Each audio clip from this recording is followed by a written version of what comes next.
Hello Darpan, welcome to Chess.com India. How are you doing today? Doing great. Thank you. How did you begin chess? How did you start chess? Well, I started playing chess when I was in seventh standard.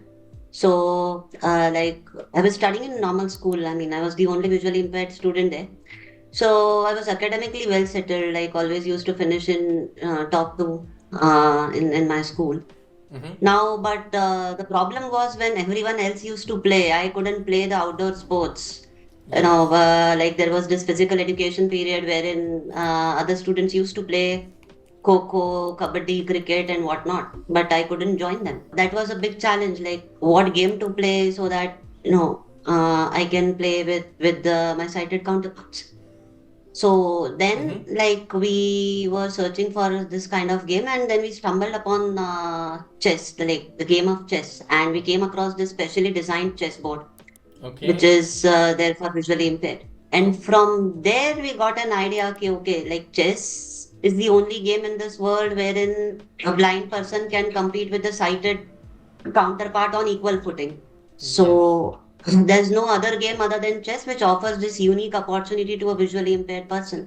And initially, my father taught me the basics, and later on, like I had local coaches who coached me, and then I won this district open under 14. Mm-hmm. Like when again, it was cited tournament, and I was the only blind participant. So that gave a boost. Actually, that incentivized to Mm-hmm. continue chess further. So this is how the journey started. So, coming back to what you were telling me, you Mhm. asked your parents to look for a game, and then your parents and you came across a chessboard which is meant specially for uh, like visually challenged. Is that what you're saying?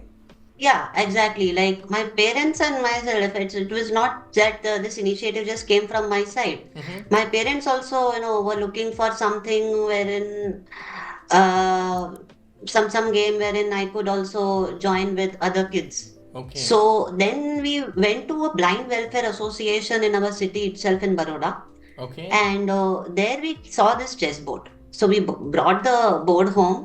Like there we also saw some specially designed playing cards, like with braille, no, with some braille scripts on them. And Mm-hmm. but out of all those things, only chess intrigued me because I was good at mathematics. Mm-hmm. So like whatever you call it, it was a natural inclination or natural instincts that attracted me towards chess, like because of the mathematics and geometry that was involved there. How old were you when you first came across the chessboard?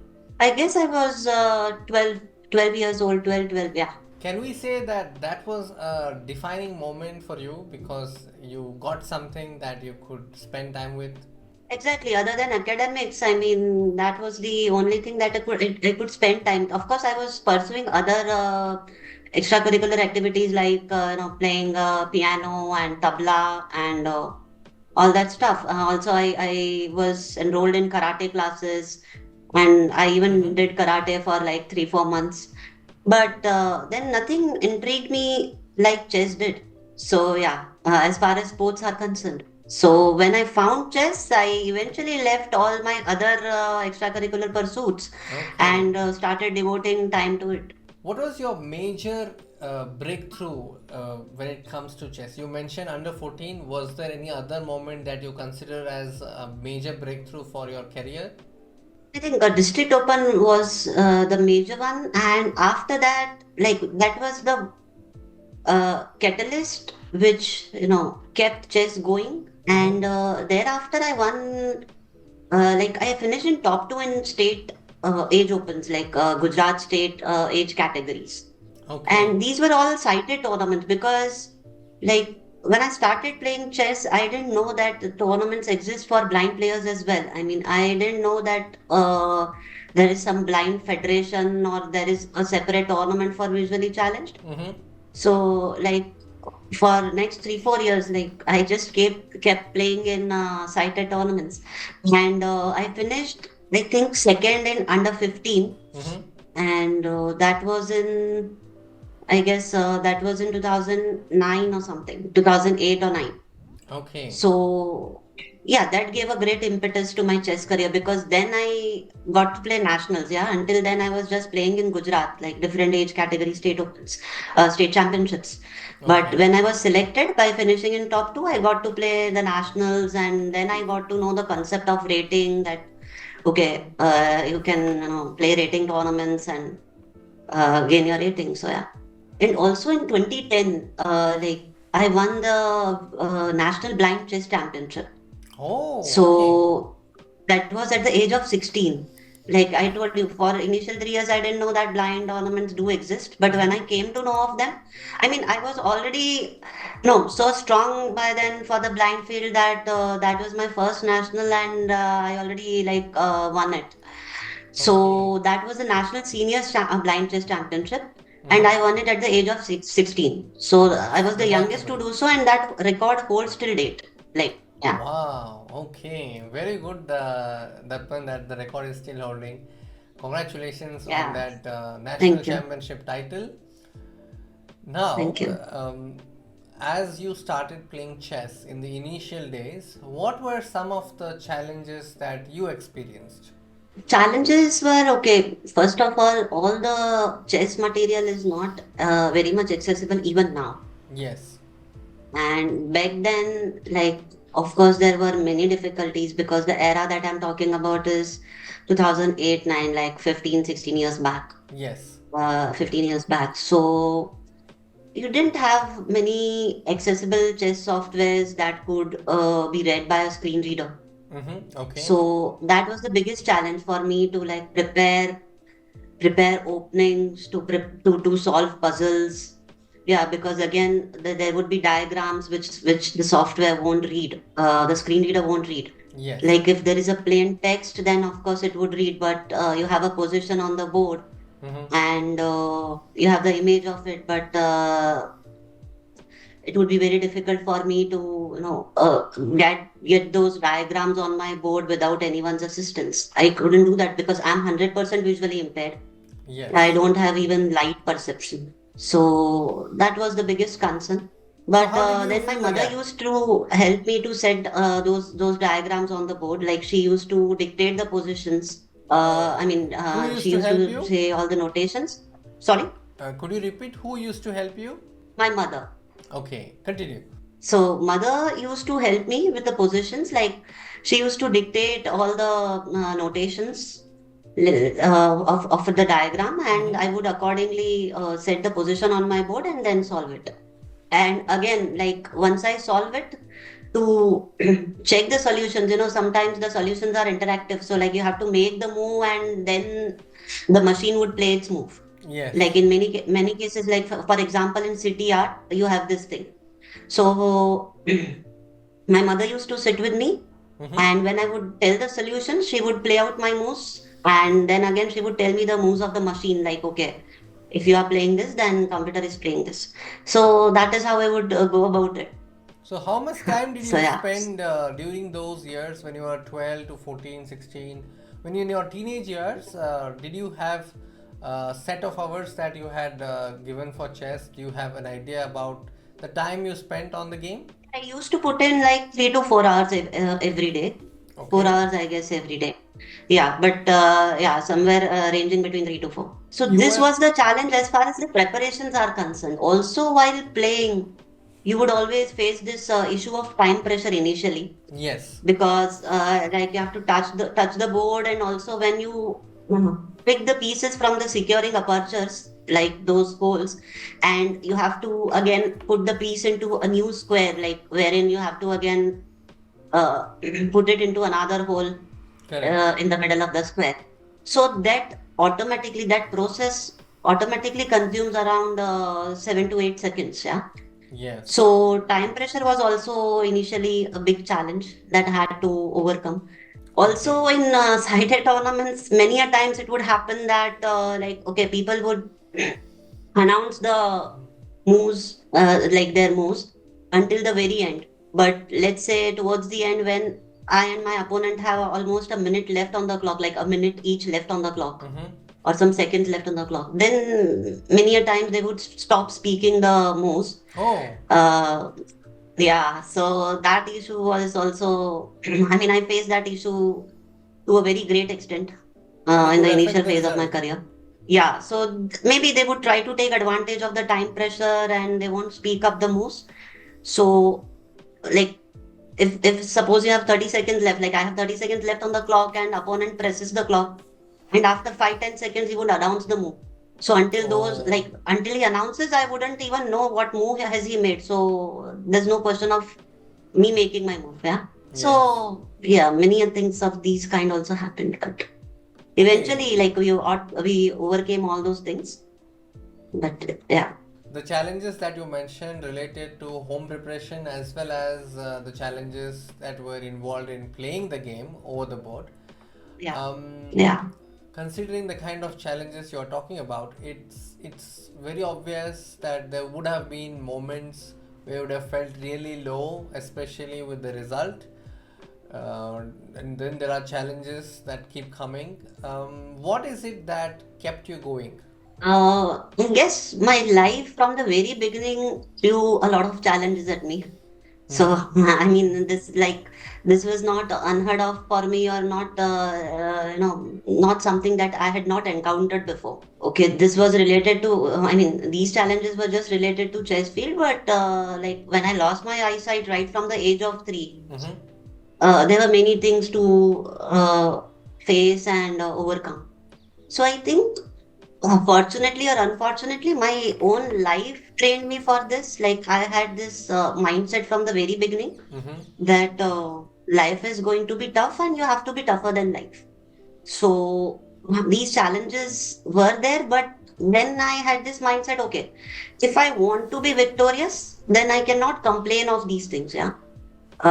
Eventually I have to make myself stronger and overcome these things.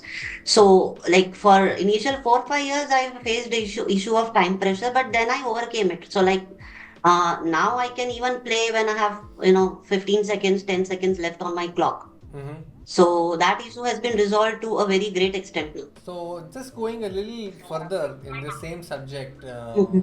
how did you Hmm. handle the losses that chess sometimes forces you to deal with? Because three results are possible in chess, but sometimes you lose. What do you tell immediately to yourself? Well, immediately I even tell myself now that I want to leave chess after every loss. So that's my Okay, immediate reaction. But okay, after half an hour when the dust settles down, inner instinct automatically kicks in. takes up the center stage. Mm-hmm. Yeah.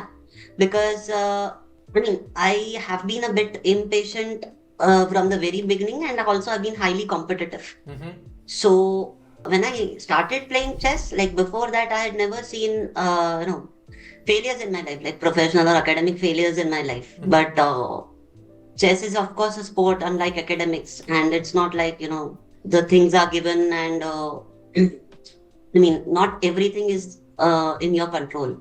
So Yes. sometimes, on a bad day, no matter how good you play, but still maybe sometimes due to the role of your luck, you eventually blunder at the end, like in the very fourth hour or something. So it was a bit difficult to digest these defeats. Mm-hmm. But I used to read a lot of self-help books actually. So that helped to a very great extent. And my mother used to accompany me for all the tournaments that I used to play in. Okay. So yeah, like after I used to throw my tantrums like in my teenage years at her, okay, that I don't want to play now, I want to leave chess. Mm-hmm. So yeah, she would allow me some time to calm down.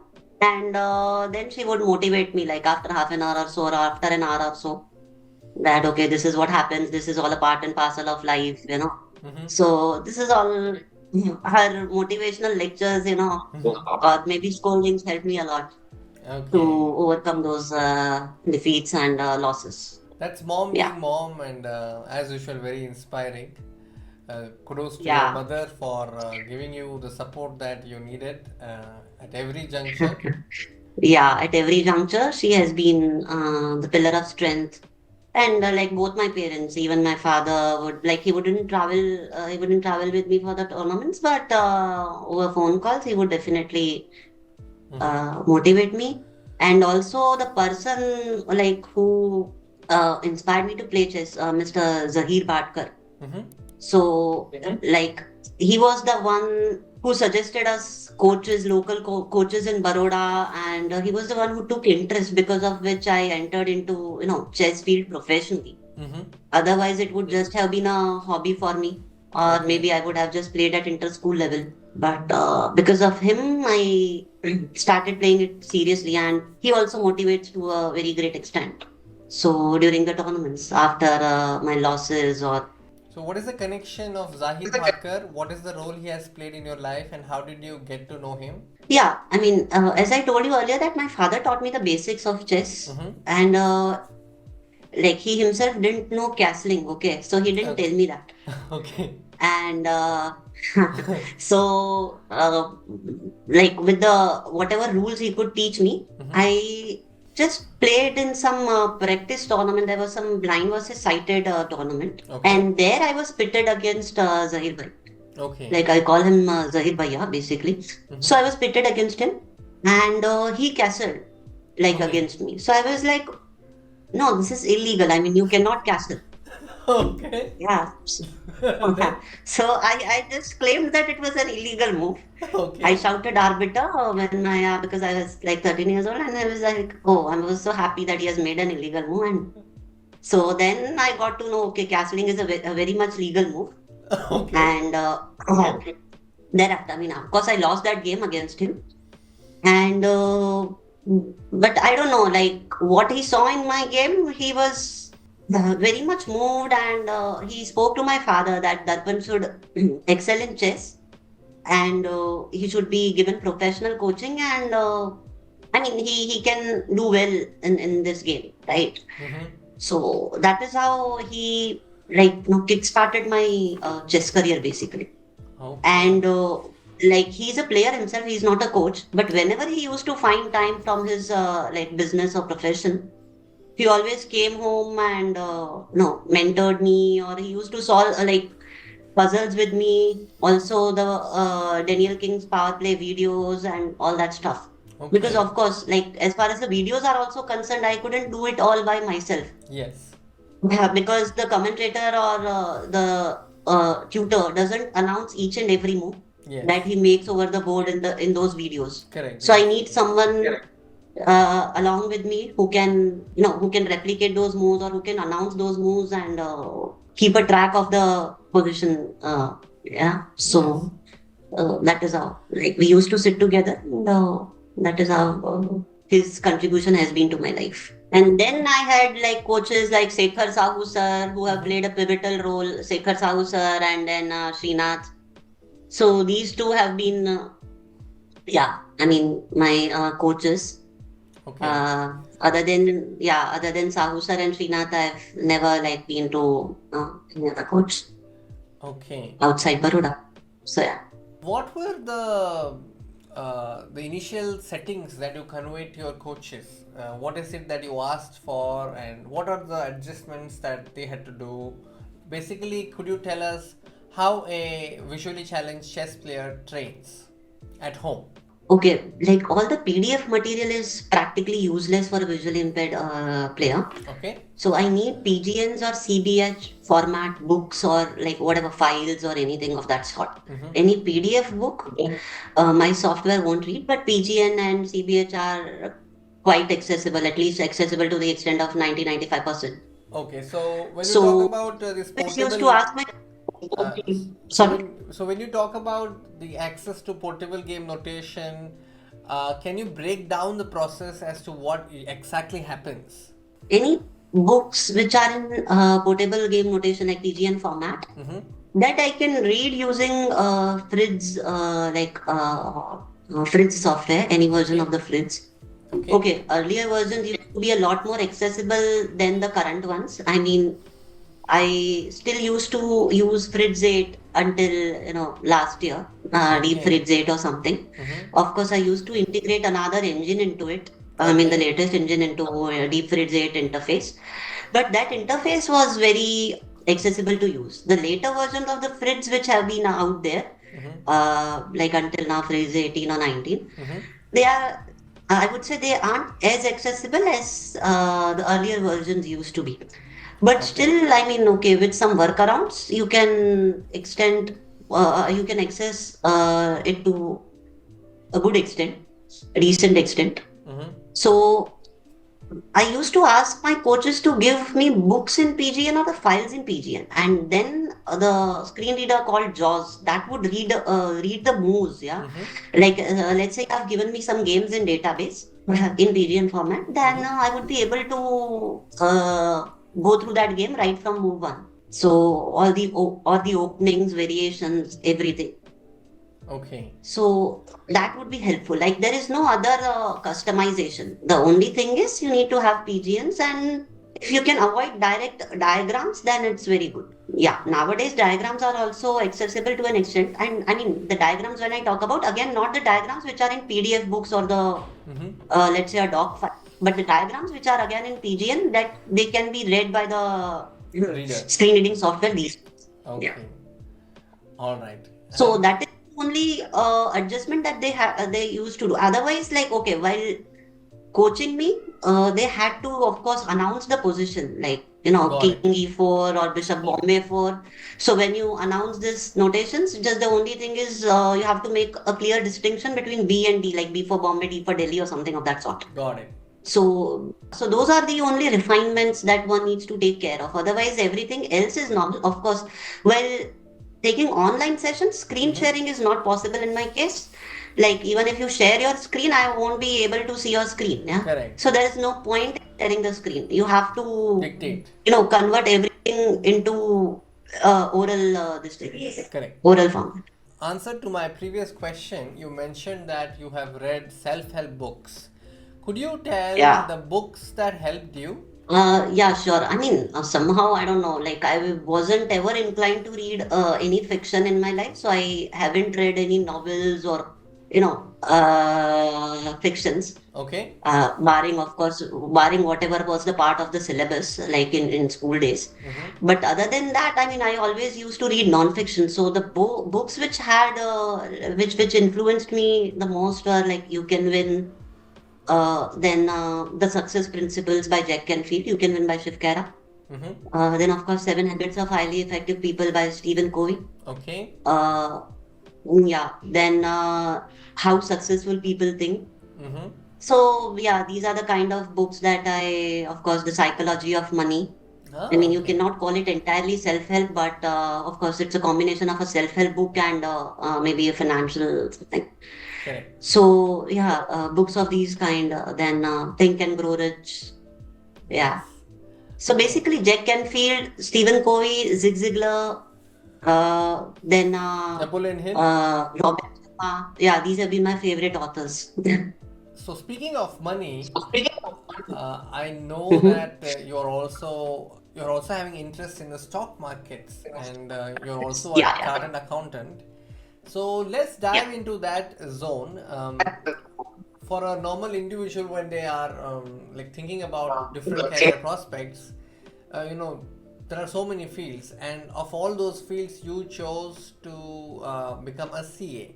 So for us, for the audience here, I want you to break down the process of how you studied for the CA exam, and also what inspired you to take up this path, and then also shed some light on what benefits did you get out of the study, and whether it helped your chess, and vice versa also, whether the study of academics helped your chess, and whether chess helped your academics. Please elaborate on these matters. Yeah, sure. Like I had a pretty decent percentage in my 10th boards, so I Mm-hmm. could have opted for science stream as well if I wanted. Okay. But like by that time, I hadn't heard of any visually impaired person who had been a chartered accountant, and Mm-hmm. that too while being visually impaired. Yeah, have been people with partial vision who have completed their chartered accountancy. They had some sort of vision, and like 5, 10 years down the line, after completing the course or while they were into practice, well established in practice, Mm-hmm. they became blind. But by that time, like when I finished my 10th or 12th, I hadn't heard of you know a visually impaired person doing so. So I wanted to, do this unique thing. So that fact itself motivated me to take up the chartered accountancy course. Then, with BCom, I started with CA, and I cleared my CPT and the intermediates in the very first attempt, like CA entrance and CA intermediate, like three stages in CA thing, a CA course. So after intermediates, I joined my articleship and also completed that successfully for 3 years. Mm-hmm. And then CA finals came. So of course, for finals, it took me a couple of attempts to Mm-hmm. get through. Mm-hmm. But eventually, like I was able to do it, and I became a chartered accountant. So of course, I mean that was like a very decent accomplishment as far as the academics are concerned. Mm-hmm. And like the stock markets, because I've been no inclined towards mathematics, especially. I mean, I mentioned this in, I guess, in one of the earlier answers, like to one of your questions, that I was good at mathematics. That helped me in chess, and vice versa. Mm. Okay. So stock market is also, I think, about numbers, and it's also about psychology. Mm-hmm. So you see, it's a confluence of two aspects. Mm-hmm. I mean, I would say it's more about psychology Mm-hmm. and less about numbers, though. And this psychology aspect, I think I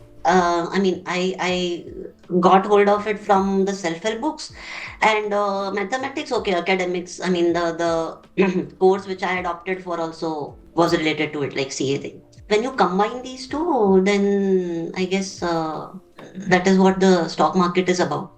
So, like, do you have some tips on how to make that recovery or the comeback? Because you have made comebacks in many occasions. So, what is it that you think are your tips for people watching this on how to make a comeback?